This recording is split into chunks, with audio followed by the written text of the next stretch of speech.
Niagara Falls became America's very first state park in 1885. The mighty Niagara Falls captivates with its beauty, grandeur, and power, but hidden within the churning waters lies a deeper mystique. Tales of daredevils, lost souls, and strange phenomena. Join us as we show you the 20 most mystical stories associated with these magnificent falls. Number 20. Mystical stories and night illumination. The roaring waters of Niagara Falls have captivated visitors for centuries with their stunning beauty and raw natural power. However, the magic of this incredible landmark truly comes alive at night, when an elaborate illumination system bathes the cascading torrents in dazzling displays of color and light. According to local lore and mystical stories passed down through generations, the energy and wonder of Niagara Falls intensifies after dark. Enthusiastic tourists visiting the falls at night have claimed to experience a mesmerizing spectacle, unlike anything they've witnessed before, with some calling it the most beautiful sight they've seen in their entire lives. The tradition of spotlighting the falls at night first began in 1860, when over 200 lights were installed to honor a visit by Albert Edward, the Prince of Wales at the time. Stretching over a mile across the Niagara Gorge, these lights illuminated both the American and Canadian sides of the rapids. Their glow could switch on simultaneously or alternate in patterns, creating dazzling visual drama. Over the years, the technology used to light up Niagara Falls has continued to advance. During World War II, the illumination was often switched off for security and economic reasons. But since 1974, high-powered xenon spotlights have taken over, their beams dancing fluidly through color gels to bathe the turbulent cascades in a kaleidoscope of hues. The sheer height of the falls adds awe-inspiring depth to this nightly spectacle. Number 19. The story of Annie Taylor. On October 1901, a 63-year-old schoolteacher named Annie Taylor accomplished something death-defying. She went over Niagara Falls enclosed inside a wooden barrel and survived. Driven by financial desperation, Taylor deliberately rode her crude capsule down the roaring falls, hoping to gain fame and secure her finances by becoming the first person to conquer the raging torrents. By 1901, Taylor had fallen into hardship and poverty. A widow living in Bay City, Michigan, she supported herself as a dance instructor, but struggled to make ends meet. Inspired by hearing stories of the lucrative publicity stunts performed by Niagara Falls daredevils, she decided to stake her survival on her sensational cascade ride. On October 24th, Taylor's 63rd birthday, she climbed into an old oak pickle barrel 5 feet high and 3 feet wide, padded inside with a mattress for protection. With a small oxygen supply, a bottle of water, and a lantern, she was towed by motorboat into the upper Niagara River and cut loose. Carried by the surging rapids, the barrel tumbled towards and over the edge of Horseshoe Falls on the Canadian side of the border. After a harrowing plunge of over 170 feet, Taylor emerged from the barrel relatively unscathed onto the rocks below the falls. The mighty torrents mangled the barrel significantly, but she was rescued from the basin with only minor bruises and a small cut on her head, left with her fame and her life fully intact. Number 18. Dried up Niagara Fall. Through peculiar quirks of fate, the relentless waves of Niagara have rarely but memorably gone silent. During an ice jam winter in 1848 and an Army Corps of Engineers initiative in 1969, the spectacle of North America's mightiest waterfall suddenly silenced and reverberated worldwide. In March 1848, after a bitterly frigid winter spawned thick shelf ice accumulating around Niagara's rim, an abrupt, mid-month warming trend broke enormous chunks loose to come smashing together into a dense frozen dam, obstructing the narrows above Goat Island. With melting slowed, this formidable ice barricade blocked all water flow to the American Falls and Bridal Veil Falls for over 35 hours straight, before finally disintegrating. Then, on June 1969, the U.S. Army Corps of Engineers urgently approved an unorthodox scheme to temporarily turn off the American side of Horseshoe Falls. Fearing collapse from relentless rockfalls along that segment, engineers constructed cofferdams, diverting all water to the Canadian Horseshoe side instead, leaving the American Channel dry for study and stabilization of the crumbling talus slope underneath. Lasting nearly half a year through November, This intentional waterfall stoppage let geologists extensively reinforce and rebuild endangered structures around the American Falls' now exposed foundations. Number 17. The tightrope walking feats. During the breathless era when daredevils regularly cheated death at Niagara Falls, an ambitious acrobat named Steve Peer earned special fame and ultimately doom through his exceptional feats walking over the raging abyss on slender wires. Though Peer dazzled spectators, he perished attempting an unprecedented rope crossing directly over the fall's widest point, cementing his legend. Born in Stamford, Ontario in 1840, Peer trained for years to emulate famous French tightrope walker Charles Blondin's stunts, treading perilous lines over Niagara's cauldrons. Courage evolving into obsession, Peer honed his balance and fearlessness tirelessly before his inaugural waterfall tightrope performance occurred on June 27, 1887, on a cable strung from the Whirlpool Bridge to the mainland. Delighting crowds, he crossed hand over hand while dangling by one knee at times, heightening the suspense. Intoxicated by his surge of celebrity after this and equally daring subsequent skywalks, Peer yearned to eclipse Blondin's legacy with an even more audacious feat, traversing from the Lower Arch Bridge on the American side completely over to Canada's Clifton Hill, while battling the fall's full-strength midpoint winds. But on a bitterly cold night that same year, heavy drinking to numb his nerves tragically impacted the daredevil's coordination. Wobbling steps onto the waiting rope soon plunged Peer helplessly down into the cauldron 155 feet below. His remains were never recovered. Number 16. History of the Falls. Although commonly thought of as a single immense cataract, Niagara Falls is actually a multifaceted cluster of 3 separate waterfalls situated along a crescent shape spanning over 8,800 feet wide. The largest and most famous section is the 176-foot-high Horseshoe Falls located furthest west along the Canada-US border. Adjacent to it, cascades the American Falls formed by 2 sections, while to its east flows the delicate veil-like cascade of Bridal Veil Falls. All 3 owe their origins to tumultuous glacial forces over 12,000 years ago. As the last ice age concluded, enormous flows of meltwater surged southwards from present-day Ontario, excavating a channel towards a massive escarpment near the site of today's Queenston village. Flowing over this precipice, the tremendous outrush carved a 7-mile gorge that gradually extended across the Niagara Peninsula as various floodgates holding back the Great Lakes opened. Combined, the 3 massive cataracts currently dump around 750,000 gallons of water per second in a thunderous display of nature's might and fluid dynamics, enough liquid to fill over 2 million bathtubs daily.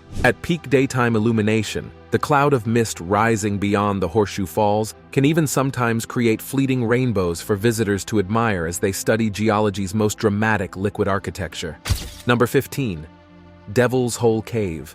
Near the thundering torrents of Niagara Falls lurks the foreboding opening of Devil's Hole Cave, shrouded in spine-tingling legends of vengeful spirits within and the strange demise of a famous early explorer they reportedly cursed. This rocky cavern carved behind the Cascades has struck fear into hearts for centuries, with native tales warning of evil beings lying in wait to claim victims who dare to enter. Even maps caution visitors against its ominous energy still perceptible today. As the legend goes, 7th century French explorer René Robert Cavelier de La Salle scoffed at dire warnings from his Seneca guides while charting the region and mockingly strode into Devil's Hole seeking spirits to confront. Immediately within the damp chamber, La Salle was said to have heard a disembodied voice speak his name before demanding he depart the cave that instant and cease all travels westward. Staggering outside, shaken by the experience, the still defiant trailblazer resumed his expedition, only to thereafter endure a 2-year streak of calamities, including disease, hostile attacks, and failed supply routes, until assassinated by his own mutinied crew in Texas. In the centuries since, many have reported experiencing intense sensations of dread while exploring Devil's Hole, and the overpowering scent of decay wafting from its depths. Campers nearby often hear shrieks and an unearthly roar after sunset, likened to the fury of the falls, matched only by the rage of lurking entities who remain territorial over their haunt. For oblivious thrill-seekers who disregard the warnings, countless mishaps, injuries, and even several fatal plunges have reinforced native traditions, shielding Devil's Hole as forbidden ground not to be tread uninvited. Number 14. Cache of Coins. Beneath the roaring waters of Niagara Falls lies a mysterious secret, countless coins hiding within the watery depths, swept through the raging currents over the years, forever buried deep below the falls. A glimpse of this global treasure trove was revealed in 1969, when engineers briefly ceased the iconic waterfall's flow to investigate and reinforce the crumbling rockbed underneath, exposing a fraction of the coins from around the world that have accumulated there over time. As the drained basins emerged, thick layers of shiny coins glinted from the muddy river bottom, catching the curiosity of spectators. Some coins reached back over a century, while others had been tossed into the falls mere days before. All visitors to Niagara Falls soon learn of the tradition, promising good fortune and guaranteed return to those who fling a coin into the rapids. And there, at the emptied waterfall's base, was evidence of generation upon generation heeding superstition's call. By the most conservative estimates, over 1 million coins rested scattered across the briefly revealed riverbed, and those only represented the tiniest fraction of the coins likely strewn upon the slopes, hidden beneath the roiling waters. Number 13. Battle with Seneca Warriors. On September 14, 1763, one of the British's most devastating losses in the French-Indian War occurred at the Niagara River Gorge, an event now known as the Devil's Hole Massacre. A supply convoy of over 80 troops was led into a deadly ambush orchestrated by Seneca tribesmen. Unable to retaliate against the tactically dominant and merciless ambush, the British soldiers were slaughtered. The incredibly one-sided violence of the battle, set against the now famously picturesque Niagara Gorge, fueled tales that Satan himself directed the bloodshed from his nearby riverside grotto. That September dawn, a British detachment including 80 redcoats, several wagons, and over 90 horses descended from Fort Niagara towards Fort Schlosser, obliviously marching straight into a trap. Hidden atop the wooded gorge peering down at Devil's Hole, a massive force of over 240 Seneca Warriors suddenly opened fire, hitting the group's commander fatally in the first chaotic volley. His second-in-command reportedly attempted to surrender, but the attackers refused, instead massacring every last soldier amidst the billowing gunsmoke. The massacre concluded horrifically, with dozens of dead redcoats getting scalped and hacked apart before both their bodies and mounts were flung disgracefully over the gorge rim down into the rapids by the victorious Seneca. After plundering valuables from the combat area, they simply melted into the forest, leaving only blood staining the soil to mark the engagement site. Number 12. The Barrel Descent by Charles Stephen. In 1920, British daredevil Charles Stephen deliberately plunged over Niagara Falls in a barrel, seeking fame. However, his vessel catastrophically failed structurally, ending his stunt in sheer disaster rather than glory. Attempting to survive a stunt that had killed many before, Stephen gambled his life on equipment that betrayed him completely before the spectators' eyes. No stranger to death-defying feats from parachuting to deep-sea diving, Stephen arrived in Niagara Falls prepared to challenge the cataract's fearsome repute as his crowning escapade. Relying on his barrel's design alone to shield him on the plunge, the 53-year-old barber chose dense Russian oak, reinforced by iron bands, which he believed could withstand any impacts against the rocks below. Sealing himself inside feet first on August 5, 1920, Stephen plunged instantly away towards the ravenous Horseshoe Falls. Mere seconds later, the barrel was dashed violently open on massive boulders concealed beneath the waterfall's surface. Helpless inside his shattered capsule, Stephen was last glimpsed raised halfway out of the barrel amidst swirls of foam, before disappearing into the raging currents, severed hand still shackled to the vessel wall. Horrified witnesses realized immediately no rescue would be possible. Days later, remnants of Stephen's demolished craft emerged downstream, mangled almost beyond recognition, sans no trace of its now legendary occupant. Number 11. Ghost of Echo Club Building. Once a glamorous 19th century manor, the Echo Club alongside Niagara Falls attracts modern-day visitors with its luxury dining and hospitality, along with a chilling side offering of resident ghost sightings and paranormal unexplained activities linked to its colorful past. Built by businessman Thomas Welch in 1885, bizarre occurrences happening since his time suggest something or someone. still occupies the stately building beyond its living patrons. According to many witness accounts documented for over a century, assorted supernatural disturbances routinely transpire at the Echo Club after nightfall, leading staff and ghost hunting enthusiasts to believe the manse remains home to lingering spirits. Flickering lights, self-opening doors, objects toppling over inexplicably, and phantom screams piercing the darkness point to possible ghostly mischief originating from the site's role first as a family estate, then a funeral parlor before becoming a restaurant. The most compelling stories revolve around an apparition guests have reported glimpsing within Echo Club's red and gold theater room featuring velvet wallpaper and box seating balconies. Witnesses describe spotting a glowing young woman attired in a flowing ivory dress pacing the theater's upper level,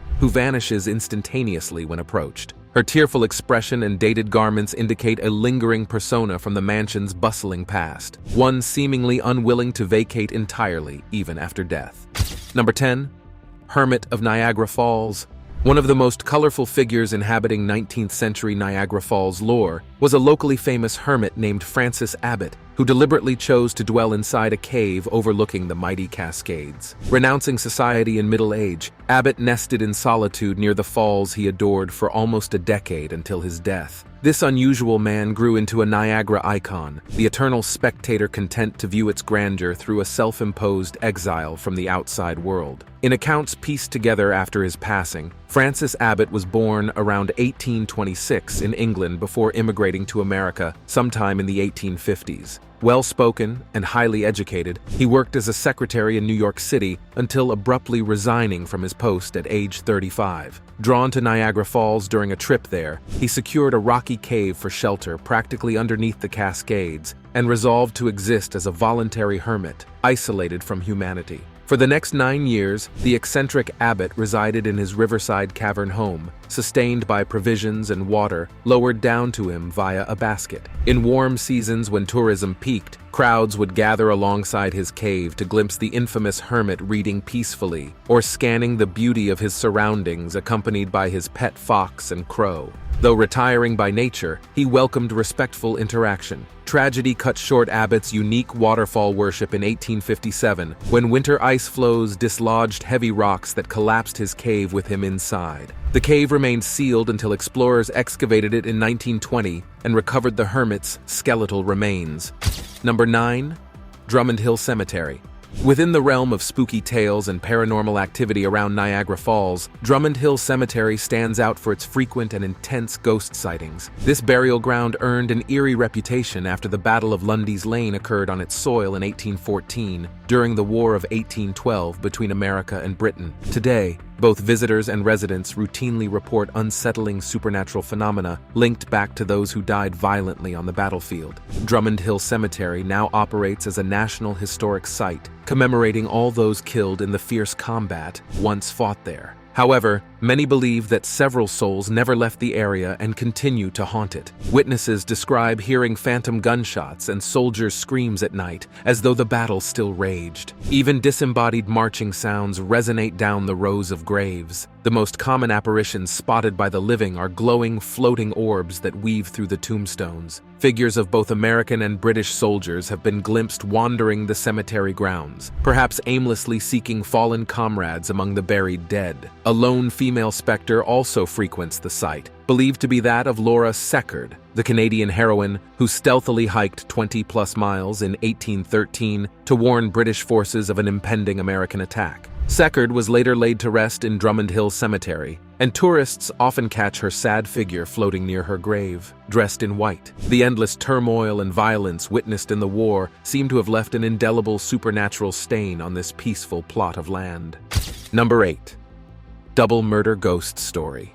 The Glenview Mansion stands as one of Niagara's most famously haunted locales, shrouded in mystery and supernatural intrigue. Tales of ghosts and bloodshed have swirled around this Victorian estate since the late 1800s, rooted in the legend of a young newlywed couple brutally murdered on the property. Their tragic deaths spawned an enduring ghost story still recounted over a century later. Built in 1865 by wealthy businessman John Douglas on the Niagara Bluffs, the imposing stone mansion was once a glittering social hub, hosting lavish parties on its lush grounds. but persistent local lore tells of a gruesome incident one night after just such a society gathering. As a finely dressed husband and wife awaited their carriage ride home, a mysterious figure emerged from the shadows to viciously stab them both and steal their jewelry. In the years following, occupants of Glenview Mansion began witnessing unexplained phenomena such as levitating objects, strange footsteps, and most disturbingly, the recurring apparition of a horse-drawn carriage oozing blood from its interior. Over time, these ghostly manifestations became attributed to the supposed murdered newlyweds trying to reveal their deaths. Neighbors claimed to occasionally still observe the ghastly carriage pulling up the mansion's drive at night. Its spectral horses and wheels leave no tracks, yet blood trickles vividly down the sides of the cab as its invisible occupants enact an endless cycle of their fatal exit. The true circumstances behind the traumatic demise of the two sweethearts remain unknown, if they existed at all, but their restless spirits seem doomed to reenact it indefinitely. Number 7. The Ghosts of the Red Coach Inn. Suggesting that death itself is no barrier to enjoying amenities of the living, the popular Red Coach Inn near Niagara Falls entertains two permanent ghostly guests, alongside its flesh and blood clientele. Emily and a small unnamed child reputedly haunt the inn, carrying on spiritual echoes of guests who once walked its timbered halls. The most famous phantom affiliated with Red Coach Inn is Emily, widely believed to be the ghost of a young 19th century bride. According to legend, she and her husband stayed in room 2, the luxurious Victoria suite, during their honeymoon in the 1920s. Their marital bliss soon ended in tragedy when the groom falsely accused Emily of cheating. In a violent rage, he beat her to death right there in their suite. Ever since later, visitors to the Victoria suite have awakened to find a woman's cold hand clutching their arm, or caught glimpses of Emily's spectral figure in the mirror silently pleading for help. Guests also routinely report strange sounds coming from inside locked empty rooms, and objects randomly moved when no one could access them. The second infamous ghost of Red Coach Inn is that of a small boy who died in the building's converted 19th century barn during a blaze. Though the fire was extinguished quickly, rescuers found the child's body too late. Subsequently, terrified guests began hearing the eerie cries of a child echoing down the inn's halls, desperately calling for his mother. Number 6. The Ghost Monk.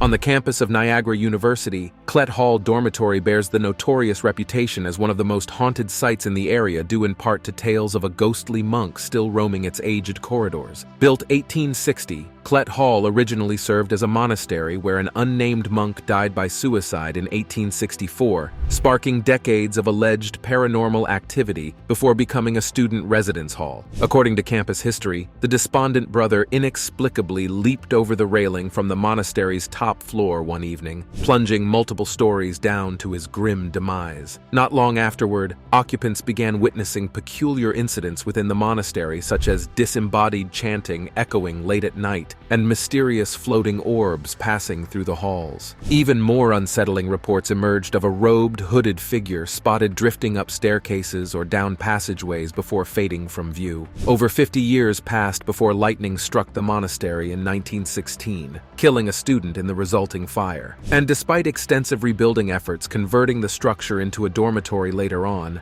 accounts of spectral phenomena at Klett Hall persist from both former and current students. Though skeptical observers dismiss the tales as fiction, the belief persists that the ghosts of two past residents still frequent their former abode, unable or unwilling to depart the site of their accidental deaths. Now, it's time for today's subscriber pick. This new terrifying discovery in Niagara River scared scientists. Some parts of Niagara Falls on the American side have been drying up lately. These dried riverbeds have been opening up new spots for researchers to explore and find all kinds of stuff down there. But the weirdest one was when they said they discovered a huge skeleton. The story goes that when the water went down, it uncovered this gigantic skeleton that nobody had seen before. It kind of looked human-like, but way, way bigger. Folks have been tossing coins off the falls for ages, and some have gotten lucky finding rare artifacts and coins there. But coming across this monster skeleton, that's just odd. Well, have you ever gone to see the falls yourself? Leave your thoughts about it in the comments. Number 5. First hydroelectric plant built at the falls. In the late 19th century, harnessing the tremendous hydraulic power churned up by Niagara Falls' crashing waters. Visionary engineers and business-minded partners collaboratively built the world's first large-scale hydroelectric station there. This groundbreaking sustainable energy project overcame immense financial, political, and technical challenges after years of lofty dreams. Ultimately, the fall's raw kinetic energy was converted to electricity, powering lights across the region with the mighty forces of nature. As early as the 1870s, civic planners grasped Niagara's potential to drive turbines and dynamos that could reliably deliver electricity to villages and cities downriver, craving bright, safe public lighting and electrically powered streetcars. But no private companies displayed interest in bankrolling the mammoth facility's construction budget, nearing $1 million, until attorney William Rankine marshaled investors in 1886 behind his ambitious vision. Working tirelessly alongside visionary inventor Thomas Evershed and ace constructor P. Brady, Rankine oversaw crews laboring round-the-clock erecting intakes, pipes, generating equipment, and transmission lines across often treacherous terrain abutting the deafening falls. More than 2 years later, on August 26, 1895, water flow was directed into the new plant's trio of 5,000 horsepower turbines, which smoothly launched into operation, driving dynamos that electrified Niagara Falls and nearby Buffalo thereafter, inaugurating the era of harnessing Earth's clean, renewable hydropower. Number 4. Nicola Tesla and Niagara Falls.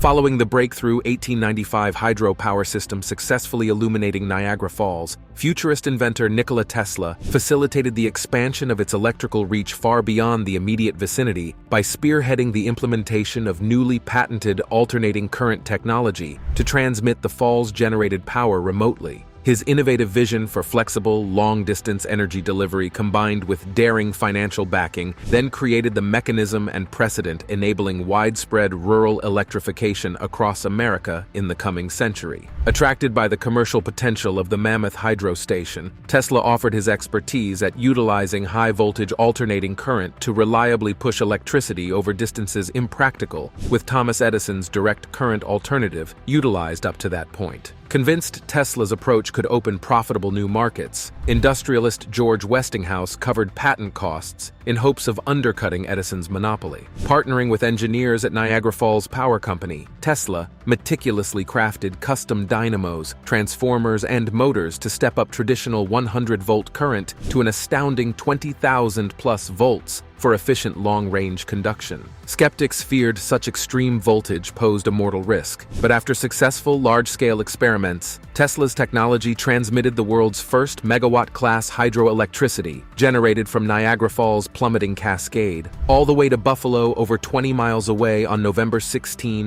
1896, marking a civilizational leap towards electrification nationwide.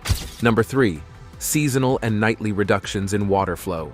Unlike assumptions that nature's waterfall flows remain constant year-round, Niagara Falls experiences engineered reductions regulated by regional power stations, periodically limiting water intake. Decreases more perceptible during summertime and evenings. Controlled primarily for tourism visibility and local energy usage needs, the fall's water volume can shift by over 50% between peak daytime and minimum nighttime rations. In warmer months, when seasonal tourist crowds flock to view Niagara Falls' majestic cascades, power stations ensure optimal daytime water levels for maximum visual impact by temporarily decreasing electrical generation and diverting more meltwater straight over the gorge. But overnight, when fewer visitors view the falls, power plants upstream intake larger shares of the river to drive turbines meeting rising energy demands, thereby reducing cataract flow up to 75% until sunlight returns. Additionally, under a 1950s cooperative treaty between the U.S. and Canada, regional hydropower facilities can extract substantially larger portions from 11 p.m.